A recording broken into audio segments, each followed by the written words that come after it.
So, think about this for a second.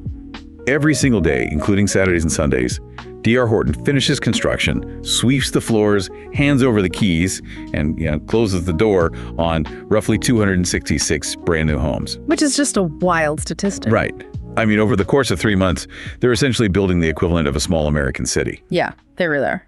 But when you crack open their latest earnings report, the most shocking data point isn't actually the sheer volume of homes they're building. The most startling revelation is, well, the sheer number of people walking away from them. Yeah, we're looking at a really bizarre juxtaposition here.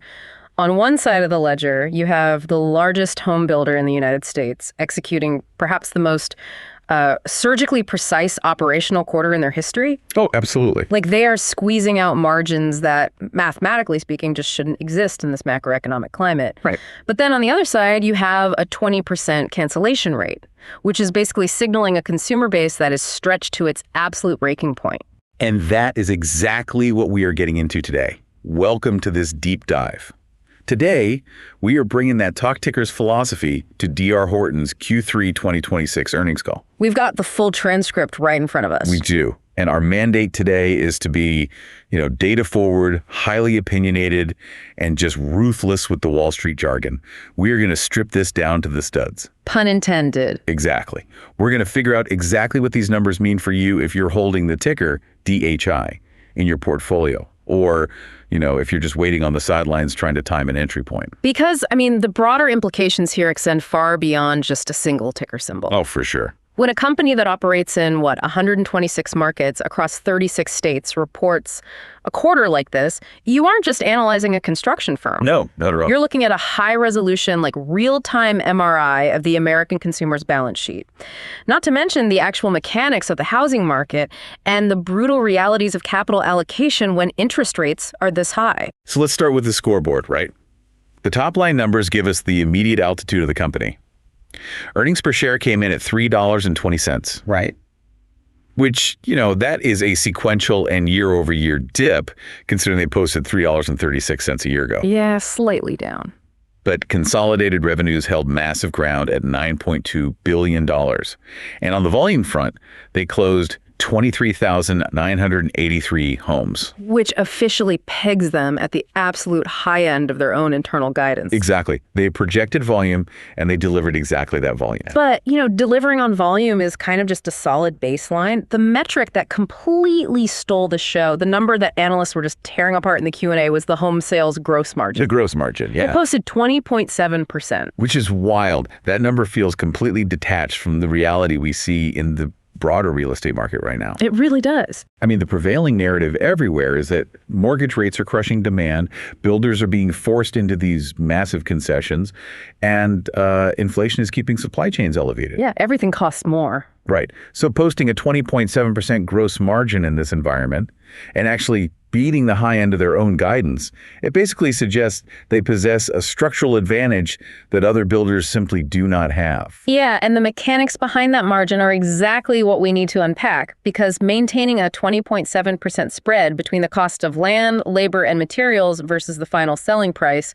requires, an aggressive multi-front war on operational inefficiencies. Right. It's like a restaurant serving slightly fewer tables, but somehow making way more profit on every single meal. That's a great way to look at it. Because normally, when demand softens, the traditional playbook for a home builder is to heavily discount the final sale price just to maintain volume. Right. Keep moving inventory. Exactly. But doing that immediately compresses your gross margin.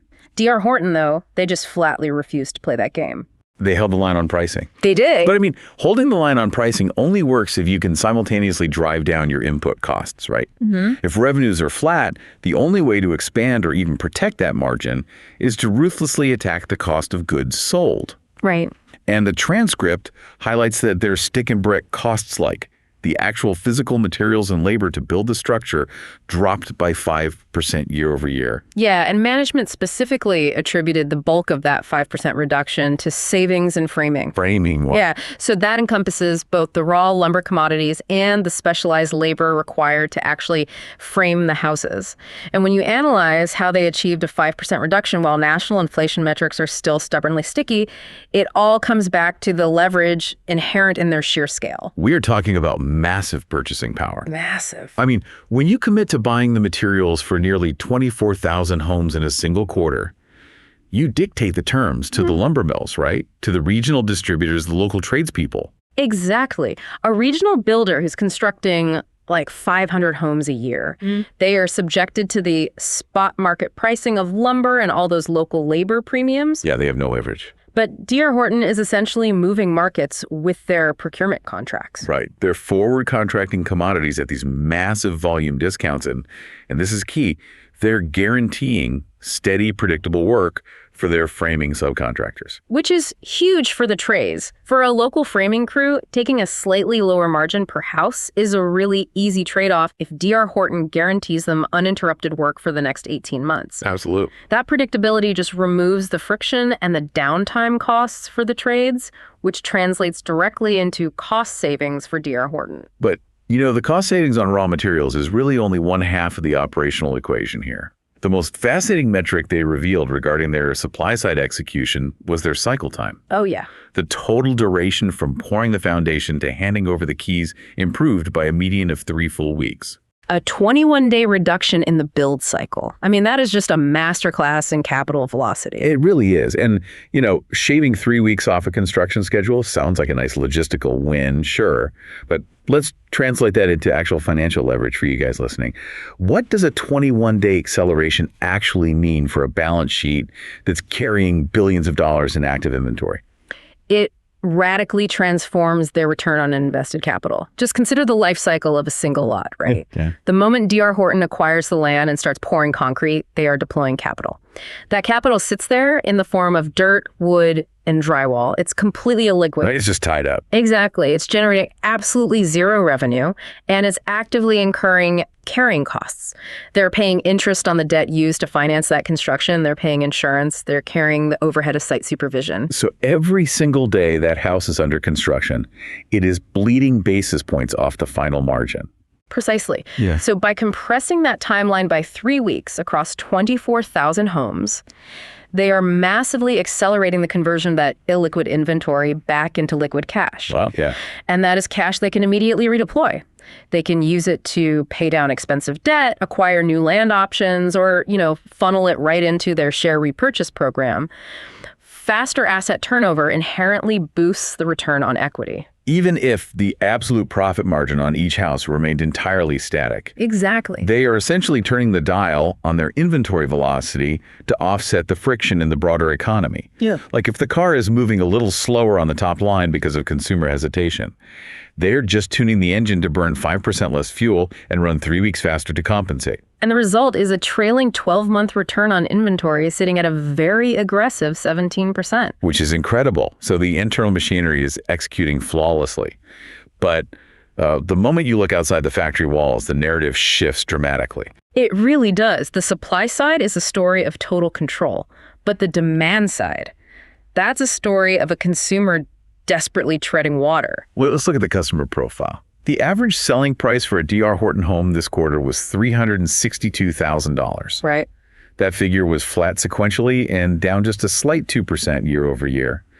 But the crucial context here is the national landscape.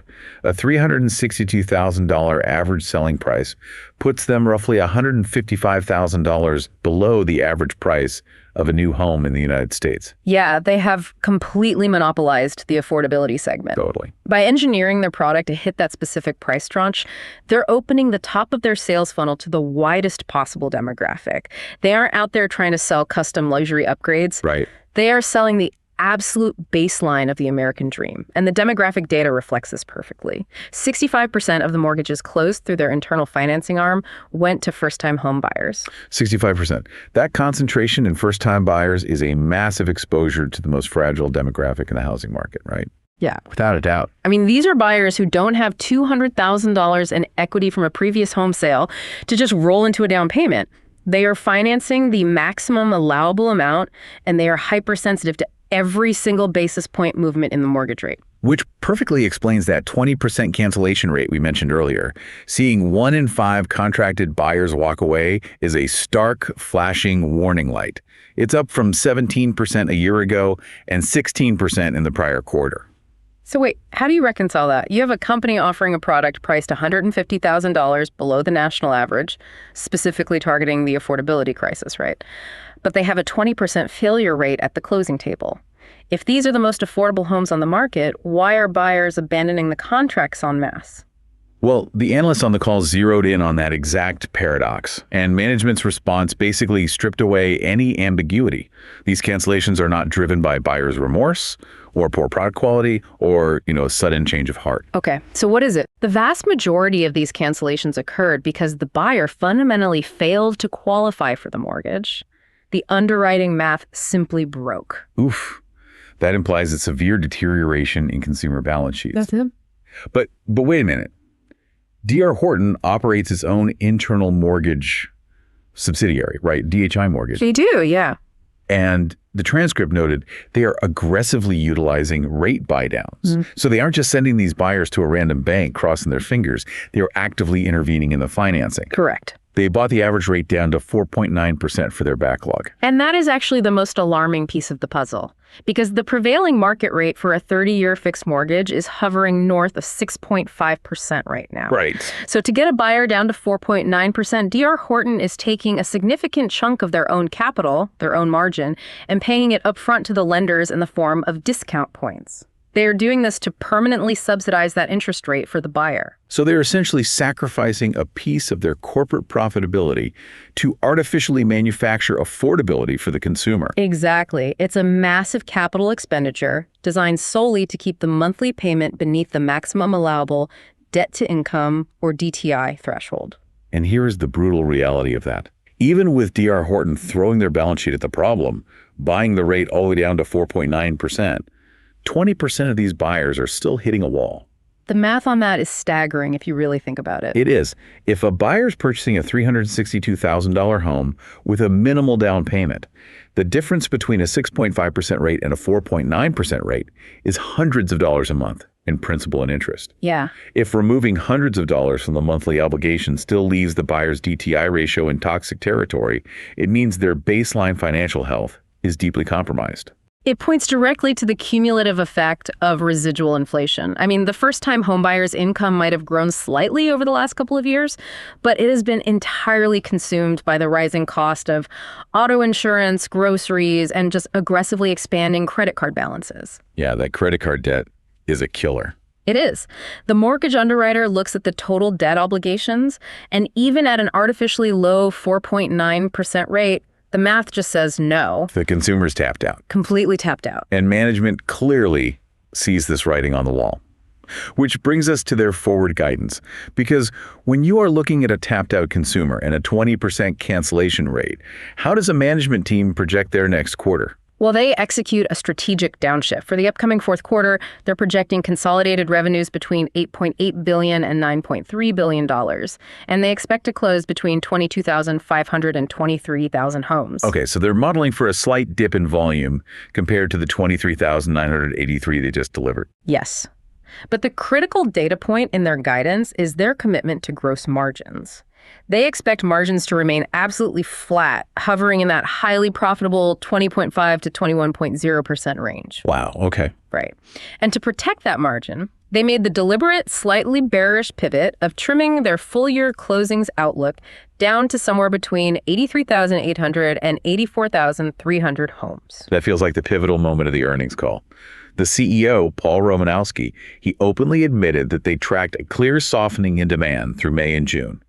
Buyers lost confidence. Yeah. And in response, D.R. Horton announced they will actually be lowering their housing starts, so the number of new foundations they were pouring in the fourth quarter. And honestly, the decision to lower starts is the defining characteristic of a highly disciplined management team. In a softening macro environment like this, builders face a binary choice. Okay, what are the options? Option A is to panic about falling volume. You slash prices, you offer margin-destroying incentives to force buyers into the funnel, all just to keep top-line revenue growing. Which artificially props up the revenue graph, but it completely eviscerates the profitability. It turns them into a busy company that makes zero money. Exactly. You look busy, but you're broke. Right. Now, option B, which D.R. Horton selected, is to acknowledge the macro reality. You intentionally throttle back production. You pour fewer foundations, you carefully control your active inventory, and you stubbornly refuse to compromise your pricing integrity. You protect your 20.7% margin at the expense of top-line growth. Yes. It requires immense restraint. I mean, it's kind of analogous to a commercial underwriter seeing default rates tick up in the auto sector. Instead of lowering credit standards just to maintain loan origination volume, the underwriter tightens the standards. Right. They write fewer loans, but the loans they do write remain highly profitable and structurally sound. DHI is basically tightening their production standards to protect their book value. Yeah, that's spot on. But of course, the analysts from Wall Street, who are perpetually addicted to top-line growth, naturally press them on this. Stephen Kim from Evercore specifically questioned whether this deliberate volume constraint undermines their long-term scale and return on capital. Because Wall Street punishes companies that stop growing. Yeah. Right? If you intentionally shrink your production, how do you even defend the long-term growth thesis to institutional investors? Well, management's defense was brilliant in its pivot from short-term volume to long-term infrastructure. What did they say? The CFO highlighted that while top-line revenue has effectively flatlined over the past 2 years due to the rate environment, their geographic footprint has exploded. They have opened operations in roughly 30 new markets over the last 5 years. 30 new markets. That is a massive capital allocation. I mean, you have to establish local division offices, hire regional presidents, build relationships with entirely new networks of tradespeople. Oh, yeah, and navigate 30 different local zoning and entitlement bureaucracies. Which just sounds like a nightmare. It is a heavy lift, and that massive infrastructure build-out perfectly explains the slight deleveraging we saw in their SG&A, their selling, general, and administrative expenses. SG&A actually ticked up to 8.3% of revenues this quarter. Right, which makes sense. That overhead percentage naturally creeps up when you're paying salaries and leasing office space in 30 new markets that aren't yet producing mature, high-volume revenue streams. They can't offset those fixed costs yet. Exactly. It is the cost of laying a massive foundation. They are willingly absorbing the short-term SG&A friction now during a macroeconomic lull. They are treating this period of flat revenue not as a structural failure, but as a period of intense consolidation. Ah, I see. So when the macro headwinds eventually subside, like when rates finally stabilize or the consumer balance sheet heals, D.R. Horton won't just be trying to squeeze more volume out of their legacy markets. No. They have pre-built the infrastructure to unleash massive volume across 30 brand new territories simultaneously. They are coiling the spring. They're setting the stage for massive operating leverage. Because when those 30 new markets achieve scale, the fixed SG&A costs will be distributed over a drastically larger revenue base, and that 8.3% metric, it's going to plummet, driving even more cash to the bottom line. Wow, okay. Which brings us to the ultimate verdict for you, the listener. We promised an actionable, opinionated breakdown. We did. So, considering the elite margin protection, the 20% cancellation rate signaling a distressed consumer, and the deliberate throttling of future starts, how should investors interpret this signal? Synthesizing all this data, the definitive read on this quarter is cautiously bullish for the long-term horizon, but it comes with a blaring siren regarding near-term volatility. All right. The macro environment is dictating the ceiling right now, and no amount of operational efficiency can force a broke consumer to qualify for a loan. Let's break that down into specific actions. For the current shareholder, the investor who already has DHI in their portfolio, what is the play? If you hold the stock, the signal is to hold steady and let management work. Hold steady. Yes. This earnings call was a definitive proof of concept that this executive team can fiercely defend cash flow during a storm. I mean, over the trailing 12 months, they generated a staggering $3.4 billion in cash from operations. Generating $3.4 billion in operating cash while deliberately throttling down production is wild. Yeah. And their capital allocation strategy with that cash is what should keep current shareholders incredibly loyal. They returned all of it. All of it. 100% of that $3.4 billion was funneled directly back to the shareholders through dividends and a super aggressive share repurchase program. In this third quarter alone, they deployed $616 million to retire 4.2 million shares of common stock. And the mechanics of that buyback are the real engine of shareholder value here. Yeah. Because when a company systematically buys and retires its own shares in the open market, it shrinks the total denominator of outstanding shares. Exactly. D.R. Horton has reduced their outstanding share count by 6% over the last year alone. Which means, without the investor lifting a finger, Their fractional ownership of the company's future cash flows just increased by 6%. Right. It inherently inflates the earnings per share because the earnings are divided by fewer shares, and it drives up the book value.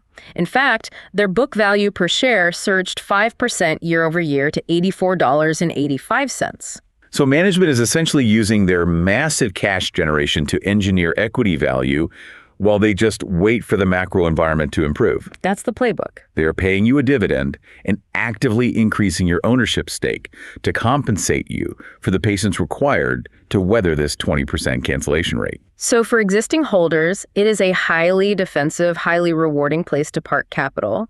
However, for prospective buyers, investors who are sitting on dry powder, seeing this margin beat and wondering if this is the moment to initiate a position, the calculus is very different. Yeah, I'd imagine the 20% cancellation rate and the reduction in housing starts are pretty much massive stop signs for new money. Exactly. Top-line growth is mathematically paused by their own design. The foundational infrastructure is in place for explosive growth, yes, but the catalyst for that growth, meaning a structurally healthier consumer capable of clearing the DTI hurdles without massive rate buy-down subsidies, is still entirely absent. So entering a new position right now basically means betting that the macroeconomic data will turn favorable before the consumer completely breaks. Right. The prudent play for new money is to wait for concrete signs of stabilization in the bond market and a demonstrable drop in that cancellation rate. Wait for the macro friction to ease. The stock might run a bit when that happens, sure, but you avoid the near-term chop of a management team that is actively stepping off the accelerator. Exactly. Let the dust settle. So, to summarize the core thesis here, D.R. Horton is exhibiting absolute mastery over the variables they can actually control. They're dictating terms to their supply chain, they're compressing build times to accelerate capital velocity, and they're managing their balance sheet flawlessly. Yeah. They have basically built an armored vehicle, and now they're simply idling the engine, waiting for the macroeconomic storm to pass. It is really the pinnacle of operational discipline in a sector that is notorious for boom and bust capital destruction. Totally. Now, we cannot close this deep dive without addressing a final puzzle that was hidden in the depths of the transcript. It's a strategic shift regarding how D.R. Horton acquires the actual dirt they build on, and it has profound implications for anyone investing in the broader real estate ecosystem. Oh, this is, without a doubt, the most radical structural evolution occurring beneath the surface of the company. Yeah, because if you look at the historical playbook of American homebuilders, their profit model was always deeply tied to land speculation.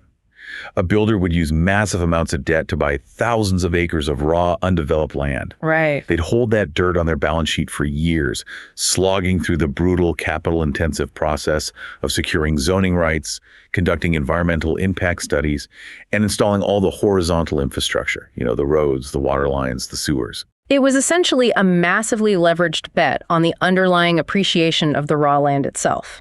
And if the housing market collapsed while a builder was heavily leveraged into raw, unentitled dirt, the carrying costs would just bankrupt them outright. Like we saw in 2008. Exactly. The graveyard of the 2008 financial crisis is just filled with builders who owned way too much raw land. Right.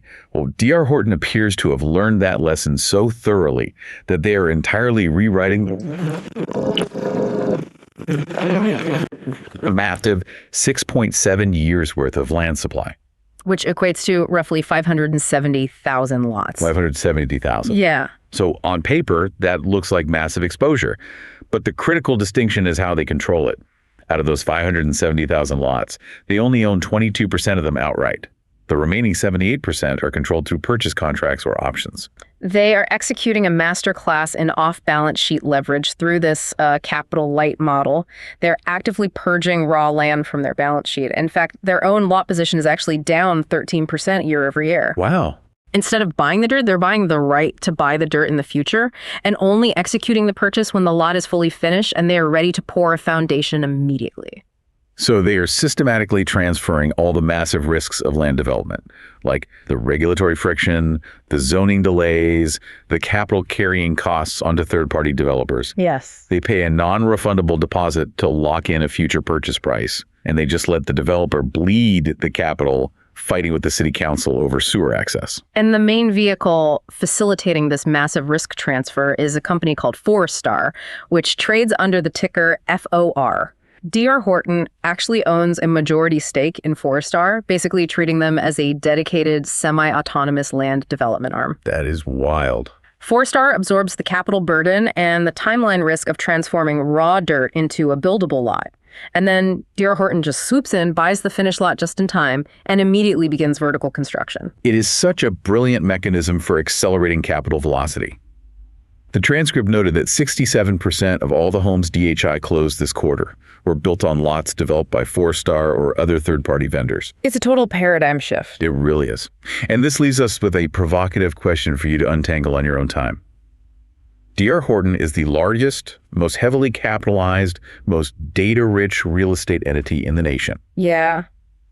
If the apex predator of the housing market has looked at the math and decided it is financially imperative to outsource the actual development of raw land, like willingly paying a premium to third parties just to avoid owning the dirt themselves, what does that signal to the rest of the market? I mean, it is a damning indictment of the friction inherent in modern real estate development. It strongly suggests that the local regulatory burdens, the environmental red tape, and the sheer unpredictability of municipal zoning have become so toxic to capital efficiency that the biggest player in the industry just flat out refuses to touch it. They are telling you that the risk-adjusted returns on raw land development are completely broken. If D.R. Horton refuses to hold the bag on unentitled dirt, you have to seriously question the risk profile of any real estate investment or REIT in your portfolio that still relies on the traditional land banking model.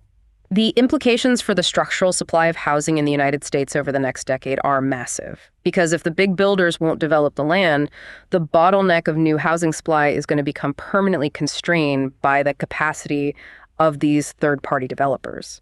It fundamentally reshapes how we should value builders versus land developers moving forward. It really does. And it proves that the real moat in home building isn't the lumber or the labor or even the scale.